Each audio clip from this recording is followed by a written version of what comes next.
Japan Fighter ကိုအလဲထိုးနဲ့နိုင်ပွဲပြီးမှာတော့ Fates ဂျင်ရဲ့တထေးက Rotan နဲ့ထိုးခိုင်းမယ်ဆိုရင်တော့မှအဆင်သစ်ပါပဲလို့ပြောလာတဲ့ကြိုးစော်ဝင်မင်္ဂလာပါဖိတ်တပြရှင် Fighting Spirit Channel ကနေပြန်လည်ကြိုဆိုပါတယ်ကျမတို့ရဲ့ Fighting Spirit Channel ဆိုရင် MMA နဲ့သက်ဆိုင်တဲ့အကြောင်းအရာတွေ One Championship UFC အစရှိတဲ့သတင်းတွေကိုပုံမှန်တင်ဆက်ပေးနေတဲ့ channel ပဲဖြစ်ပါတယ်ဒါကြောင့်ဗီဒီယိုမစခင်မှာကျမရဲ့ channel ကိုအရင်ဆုံး like and subscribe လေးလုပ်ထားပြီး notification ကိုနှိပ်ထားဖို့တောင်းဆိုပါရနော်ဒါဆိုရင်ဒီနေ့ဗီဒီယိုလေးကိုစလိုက်ရအောင်ပါမနေ့ကညမှာဆိုရင်မြန်မာကိုစားပြု fighter တွေဝင်ရောက်ထိုးတက်ခဲ့တဲ့ One Friday Fight 139ပြိုင်ပွဲကြီးကို One Championship ကကျင်းပခဲ့ပါတယ်အဆိုပါပွဲမှာ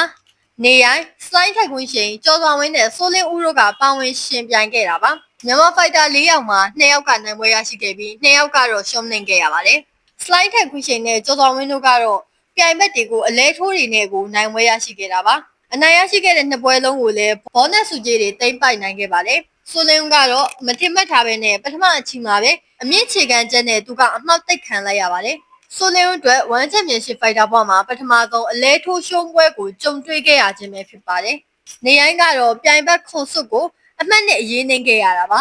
အဲဒီပွဲမှာဖရိတ်သက်ဒီအကြိုက်နှစ်သက်ဆုံးကတော့ကျော်စွာဝင်းနဲ့မူကာစီတိုတို့ရဲ့ပွဲပဲဖြစ်ပါတယ်မူကာစီတိုဆိုတာမြန်မာဖိုက်တာတွေနဲ့တကယ့်ကိုမှရင်းနှီးပြီးသားဖြစ်တဲ့ဖိုက်တာတယောက်ပါပွဲမတိုင်ရင်တော့ဆိုရင်သူကမြန်မာရင်းနဲ့ပဲခဏခဏတည်ပေးနေတဲ့ One Championship ကိုစိတ်တူတဲ့ပုံစံမျိုးနဲ့တောင်ပြသခဲ့သေးတာပါဒါမဲ့သူဒီတစ်ချိန်ထိုးတက်ရတဲ့ဖိုက်တာကတခြားဖိုက်တာတွေနဲ့မတူဘူးဆိုတော့သူသတိမမူမိခဲ့ပါဘူးမူကာစီတိုဟာအဲမွေနဲ့စူပါအေဂျန်တို့ကိုကောင်းကောင်းထိုးတက်နိုင်ခဲ့ပါတယ်အဲမွေနဲ့ပွဲမှာဆိုရင်လည်းမထင်မှတ်ထားတဲ့ပုံစံကြောင့်သာရှုံးနိမ့်ခဲ့ရတာပါစူပါအေဂျန်နဲ့ပွဲမှာတော့သူကအကောင်းဆုံးပုံစံလေးနဲ့ထိုးတက်ခဲ့ရပါတယ်ဒါကြောင့်မလို့မူကာစီတိုကကျော်စွာဝင်းကိုအလဲထိုးမယ်ဆိုပြီးတကယ်ပြောနေခဲ့တာပါဒါပေမဲ့လည်းလက်တွေ့အချိန်မှာတော့ကျော်စွာဝင်းကတတရရနဲ့ကိုအမှောက်တိတ်ပြသွားနိုင်ခဲ့တာပါဒါကြောင့်မလို့မူကာစီတိုကကျော်စွာဝင်းကတကယ်ကိုမှတန်မာတဲ့ဖိုက်တာဖြစ်ကြောင်းအနာဂတ်မှာချန်ပီယံဖြစ်လာနိုင်ကြောင်းမှပြောဆိုသွားခဲ့တာပါ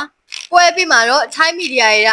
ကျော်စွာဝင်းကို Rotan နဲ့ထိုးဖို့အတွက်အစီအစဉ်ရှိလားလို့မေးမြန်းခဲ့ပါတယ်အဲ့ဒီအချိန်မှာတော့ကျော်စွာဝင်းကတထေးကသာထိုးခိုင်းမယ်ဆိုရင် Rotan နဲ့ပဲဖြစ်ဖြစ်ဘယ်သူနဲ့ပဲဖြစ်ဖြစ်ထိုးဖို့အဆင်သင့်မယ်လို့ပြောဆိုခဲ့တာပါဒါကြောင့်မလို့ Trader တွေအနေနဲ့လည်း Rotan နဲ့ကျော်စွာဝင်းတို့ပွဲဖြစ်လာမလားဆိုပြီးတုံးတက်နေကြပါပြီဒါပေမဲ့လည်းဒီပွဲကဖြစ်လာနိုင်မှုအတွက်ကတော့တော်တော်လေးကိုမှစောလွန်းနေပါသေးတယ်ကျော်စွာဝင်းကလက်ရှိအချိန်မှာ1အဖွင့်ပွဲပဲထိုးတက်ရသေးတာပါဒါကြောင့်မလို့တစ်ချိန်ချိန်မှာပွဲဖြစ်လာမလားဆိုတာပဲစောင့်စားကြရအောင်ပါကျော်စွာဝင်းနဲ့ Rotan တို့သာပွဲဖြစ်လာမယ်ဆိုရင်ဖိတ်သက်တွေအတွက်တကယ့်ကိုမှပွဲကောင်းပွဲကျန်းတပွဲဖြစ်လာမှာတော့ကျင်းသေးပါပဲတစ်ချိန်ချိန်မှာဖြစ်လာဖို့ပဲမျှော်လင့်ထားကြရအောင်ပါကျော်စွာဝင်းအနေနဲ့လည်းသူ့ပွဲအပြီးမှာFates ကပိုင်ရှင်နေတဲ့သူ trainer တွေကိုပါအရင်ကျေးဇူးတင်တဲ့အကြောင်းခဏခဏပြောဆိုသွားခဲ့တာပါကျော်စွာဝင်းဒီလိုနိုင်ပွဲရတဲ့ပုံမှာ Fates တထေးကလည်းတော်တော်လေးကိုမှဝမ်းသာပီတိဖြစ်နေပါတယ်သူကမီဒီယာရင်းနဲ့အင်တာဗျူးလုပ်တဲ့အချိန်မှာဆိုရင်တော့မှပဲတထေးကသူ့ဘေးနားနေထိုင်ပြီးတော့ကိုအင်တာဗျူးဖြေဆိုပေးခဲ့တာပါဒါကြောင့်မလို့ Fates ဂျင်တစ်ခုလုံးကလည်းကျော်စွာဝင်းကိုဝိုင်းဝန်းပြီးဂုဏ်ပြုနေကြတာပါကျော်စွာဝင်းတက်တော့တကယ်ကိုမှမေးမရတဲ့အခိုက်အတန့်တစ်ခုလိုတောင်မှပဲညှိုးဆိုလို့ရပါတယ်ပွဲဥထွက်မှာလည်းသူ့အတွက်အရန်အောင်မှခက်ခဲတဲ့ပုံစံတစ်ခုကိုဖြည့်ရှင်းပြလိုက်နိုင်တာကြောင့်နောက်ပွဲအိမ်မှာလည်းဒီထက်ခက်တဲ့ပုံစံတွေကိုဖြည့်ရှင်းပြနိုင်မယ်ဆိုတာယုံကြည်ပါတယ်ဗီဒီယိုကိုကျမနဲ့အတူအဆုံးထိကြည့်ရှုပေးခဲ့ကြတဲ့အတွက်အားလုံးကိုကျေးဇူးတင်ပါတယ်နောက်လေကျမ channel ကနေဒီလို MMA နဲ့သက်ဆိုင်တဲ့အကြောင်းအရာတွေ One Championship UFC အစရှိတဲ့သတင်းတွေကိုပုံမှန်တင်ဆက်ပေးနေမှာဖြစ်တဲ့အတွက်ကြောင့်ကျမ channel ကို like and subscribe လုပ်ထားပြီး notification ကိုနှိပ်ထားဖို့တောင်းဆိုပါရနော်အားလုံးကိုကျေးဇူးတင်ပါတယ်